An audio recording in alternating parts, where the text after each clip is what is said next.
Pour mieux comprendre le foot, il n'y a pas de secret. Il faut regarder des matchs et encore des matchs, et lire, beaucoup lire.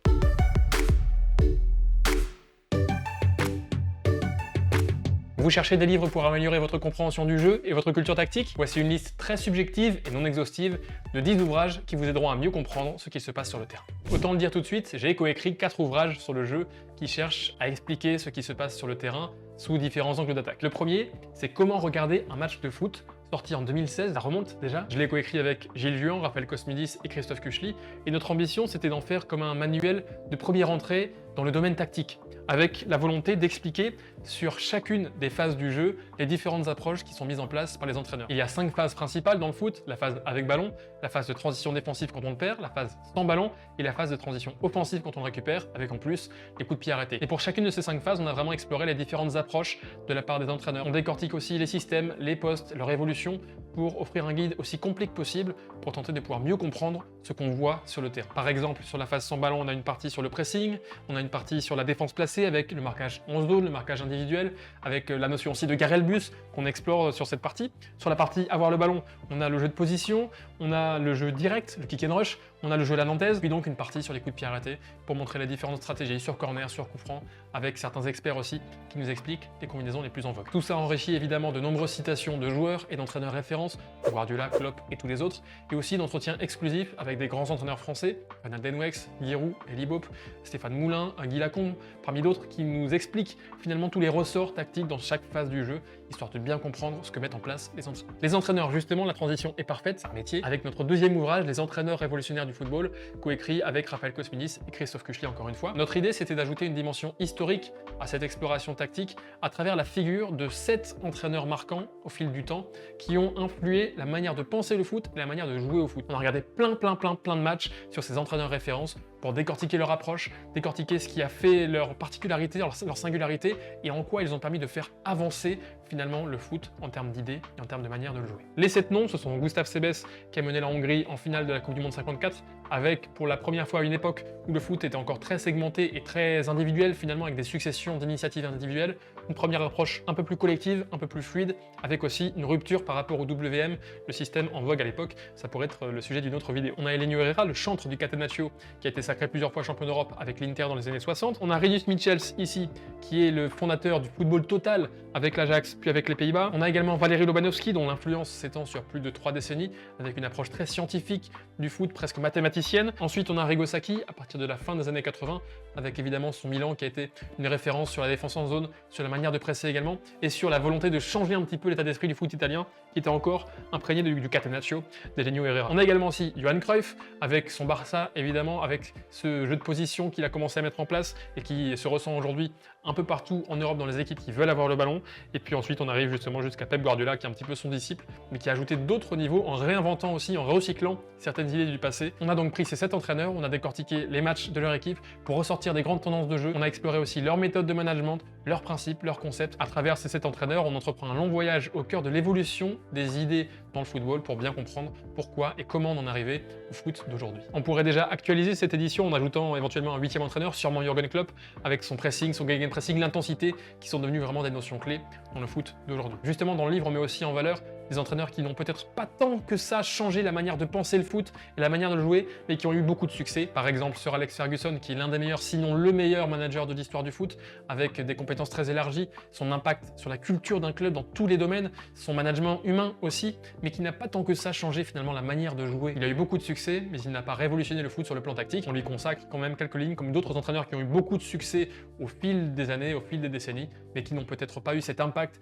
sur l'évolution du jeu. Après les entraîneurs, un joueur qui a subi de plein fouet et qui incarne bien cette évolution tactique du foot au fil du temps, le numéro 10 avec l'Odyssée du 10, coécrit avec Raphaël Cosmidis, Philippe Berghoff et Christophe Kuchli. Notre ambition, c'était vraiment de décortiquer tous les aspects du numéro 10, joueur unique dans l'histoire du foot et dans les imaginaires aussi, parce qu'il y a un romantisme lié au numéro 10, on l'aborde évidemment, mais sur la partie technico-tactique, justement, le numéro 10 incarne bien les évolutions du jeu, parce que le numéro 10 a dû changer compte tenu de l'accélération du jeu, de la réduction des espaces, il a dû trouver d'autres zones où exercer son influence. Aujourd'hui, certains arrière droits sont un peu comme des numéros 10, à l'image de Trent Alexander-Arnold, certains gardiens aussi comme Ederson ont des qualités de passe passe pratiquement numéro 10. C'est un petit peu ce que disent Renald Denwex et Rudy Garcia dans l'ouvrage. C'est-à-dire qu'aujourd'hui, pratiquement tous les joueurs doivent être successivement numéro 10 dans l'action pour prendre leurs responsabilités parce qu'on est venu sur un foot vraiment optimisé aujourd'hui. Et donc on a moins de dépendance à un seul joueur comme par le passé, comme le numéro 10 qui incarnait toute la créativité de son équipe. Il y a d'ailleurs une exploration de la notion de créativité dans le livre. Mais aujourd'hui, voilà, cette responsabilité de la création du jeu est un peu plus répartie et finalement la notion de meneur de jeu s'est un petit peu diffusée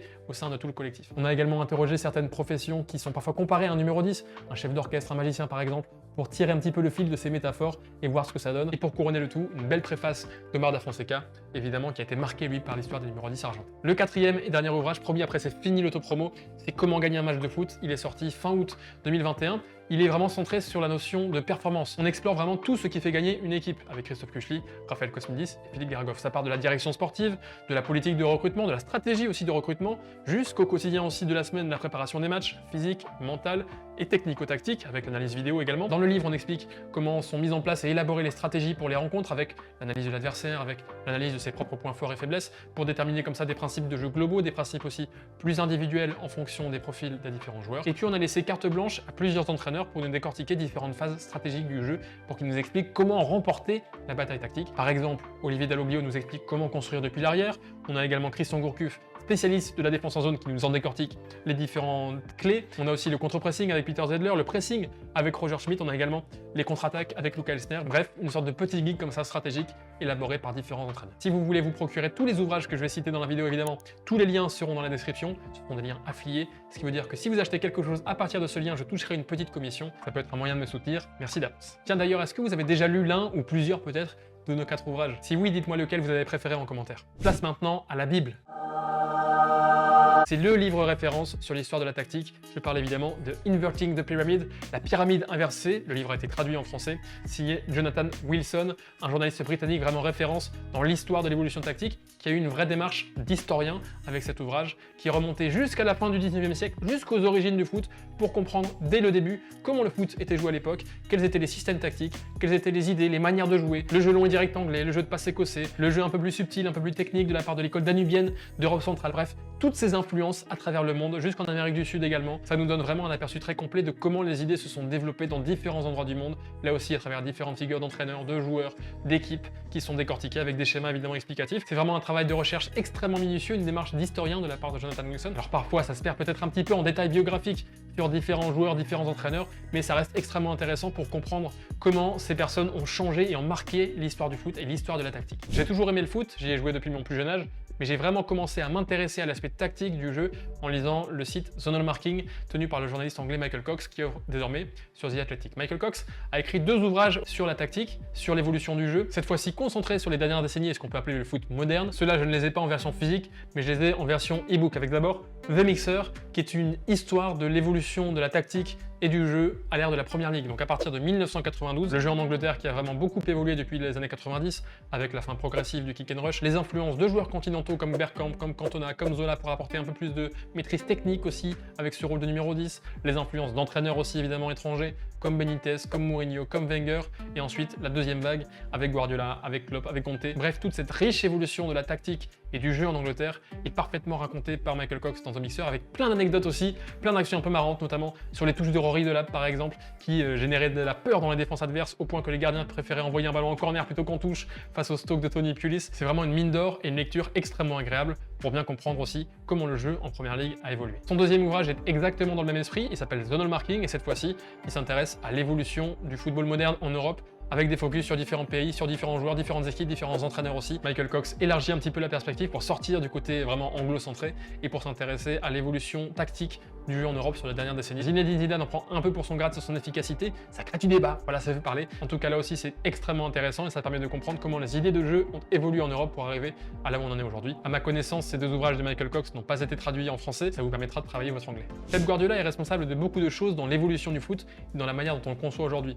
Il a changé par exemple la manière de voir le gardien, qui est aujourd'hui vraiment un premier relanceur et un 11e joueur qui participe au jeu de son équipe, presque parfois comme un joueur de champ. Il a changé l'approche des latéraux aussi, que l'on considère plus seulement comme des joueurs extérieurs, mais aussi comme des joueurs qui peuvent venir à l'intérieur. Il a aussi réinventé la figure du numéro 9, il a popularisé vraiment le jeu de position avec l'occupation des 5 couloirs verticaux, plein de choses comme ça, plein de concepts qu'il a contribué à répandre à travers l'Europe. Et il y a 2 livres qui permettent de se plonger au cœur de ces principes de jeu de Pep Guardiola, Ils sont signés Martí Pera-Arnau, avec d'abord Herpep, qui suit l'arrivée de Pep Guardiola au Bayern, et ensuite la métamorphose qui revient sur ce parcours de 3 saisons de Guardiola à Munich. Martí Pera-Arnau a pu côtoyer et suivre Pep Guardiola au quotidien, observer sa méthode au plus près, décortiquer aussi ses idées avec lui, avec son staff, avec ses joueurs, et ça fait vraiment 2 ouvrages extrêmement riches pour tout comprendre des principes de jeu de Pep Guardiola qui sont encore très pertinents aujourd'hui et qui ont vraiment une influence partout à travers l'Europe et le monde. Martí Pera-Arnau a d'ailleurs sorti un nouvel ouvrage dernièrement sur l'évolution du jeu à travers la figure du faux numéro 9, un petit peu comme ce qu'on a fait nous sur le numéro 10. Lui, il est parti de la figure de faux numéro 9 qui est bien plus ancienne que ce qu'on croit, avec des exemples parfois même de la fin du 19e siècle. Et à partir de cette figure du faux numéro 9,